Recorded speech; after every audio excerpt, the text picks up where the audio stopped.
Exodus 20:12 calls us to honor our mother and father so that our days may be longer on this earth that God has given us. Hi, my name is Barber, and today I'm going to be celebrating my mom's birthday. I've gathered 3 reasons as to why I'm celebrating her birthday. That was a couple weeks ago. The first reason is that she cares about me and loves me very much. To give you an example, I remember one night I didn't have a very good day that day, and I came into her room and she was listening to some worship music, and she noticed that I didn't have a very good day just by the facial expression that I had on my face, and she asked me what was wrong, and I said I didn't have that good of a day, and she looked at me and she said, "I'm singing, so you should sing with me." And so we began to sing together, and it was just a moment that allowed me to think and process the fact that my mom's going to be there for me every time, and she's going to take me in to her arms and remind me that I'm loved and that I'm cared for, even when my days get the best of me and things come up and happen. And it's just a moment I won't forget. And it just shows how much she loves and cares about me. She has those characteristics, and that's what every mom should have, in my opinion, is the ability to love and cherish their kids. And so the second reason why I'm choosing to celebrate her today is because we've made so many good memories over the years. And to give you an example of this, I remember when I was 7 years old, she led me to Christ. And the funny thing about this story is that it was actually in the Walmart parking lot of all places.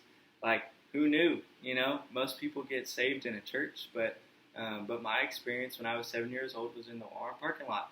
My stepdad was out getting groceries, and it was just me and my mom in the car. And so we were talking about it, and my little 7-year-old mind was like, like, how do you do this? Like, is it really that complicated? I didn't know, and so my mom was happy to share how I accepted Christ in my heart, and it's just really simple. She told me that as long as I believe that Jesus died on the cross for my sins, and that I confess with my mouth that Jesus is Lord, then I'm saved. And so I did exactly that. We prayed together, and Jesus is in my heart. And from that moment, I've never been the same, because it's my faith that ultimately puts me where I am today, and to God be all the glory for everything that's transpired thus far and got me to this point. My last reason as to why I'm celebrating my mom's birthday is kind of goes along with what I just said, and that's her faith in God and her spirituality as a whole, because that's propelled her so far in life. She's had a relationship with God that's solid and unlike any other person I've ever seen.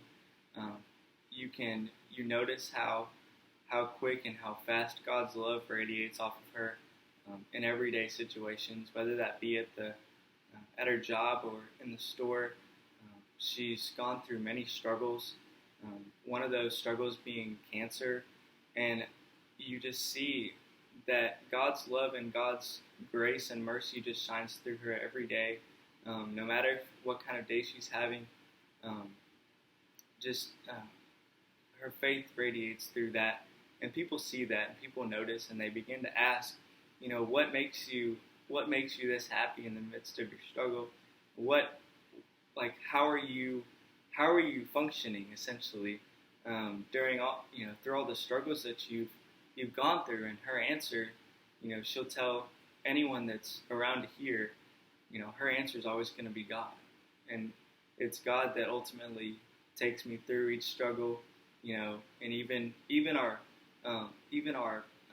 strong suits, when we're on top of the mountain, and when we're high, and our praises, He takes us through not only the valleys but the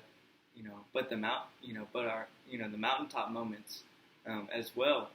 And so through everything she does and in everything she does, God's love just radiates through that. And so those are three reasons as to why I'm celebrating my mom's birthday. That was a couple weeks ago. The first one I mentioned was how she loves and cares for me. The second one I mentioned was the great memories that we've shared over the years. And lastly, but not least, was her faith and how her faith's propelled her to be the woman she is today. Thank you for listening to my speech, and have a blessed evening.